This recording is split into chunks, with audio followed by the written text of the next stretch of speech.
17 जुलाई को राहुल गांधी उत्तराखंड के दौरे पर आ रहे हैं, लेकिन उससे पहले सियासी बयानबाजी शुरू हो गई है। मुख्यमंत्री पुष्कर सिंह धामी ने कहा कि चुनाव का समय है, आना जाना लगा रहता है, इसमें कोई बड़ी बात नहीं है। दूसरी तरफ उन्होंने ये भी कहा क्योंकि गूंज कार्यक्रम वो करेंगे खासतौर से स्टूडेंट्स के साथ। पेपर लीक हुए हैं, नीट एग्जाम फिर रीनीट हुआ, सुसाइड के बहुत केसेस सामने आए। कोटा में उन्होंने गूंज कार्यक्रम किया, बहुत अच्छा रिस्पांस मिला।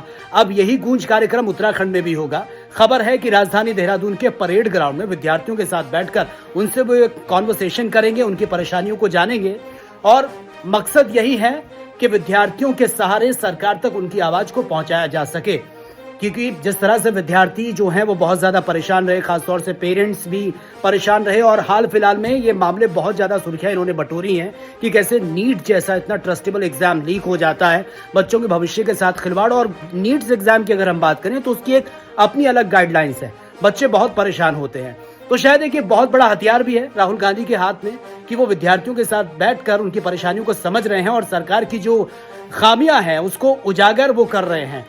हालांकि सरकार की तरफ से रिस्पॉन्स दिया जा रहा है कि कांग्रेस अपने कार्यकाल को झांक कर देखे कि उनके वक्त पर एग्जाम लीक होते थे, हमारे टाइम पे एग्जाम लीक नहीं होते और हमने तो दोषियों को सजा देने का काम किया है। तो देखिए, राहुल गांधी इससे पहले भी उनका एक दौरा प्रस्तावित था, नहीं पहुंचे तो उस वक्त ये कहा कि राहुल गांधी आना ही नहीं चाहते, उनका कोई लगाव नहीं है और उसके बाद वो बाहर घूमने के लिए निकल गए थे।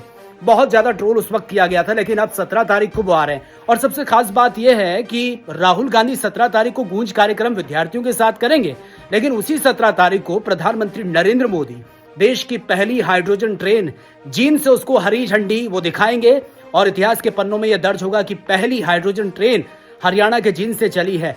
तो जो 17 जुलाई है ये बहुत ज्यादा इंपॉर्टेंट है, क्योंकि एक तरफ राहुल गांधी जो है विद्यार्थियों के साथ संवाद करते हुए नजर आएंगे गूंज कार्यक्रम के माध्यम से, दूसरी तरफ प्रधानमंत्री नरेंद्र मोदी हाइड्रोजन ट्रेन को हरी झंडी दिखाकर एक नया इतिहास रचने वाले हैं।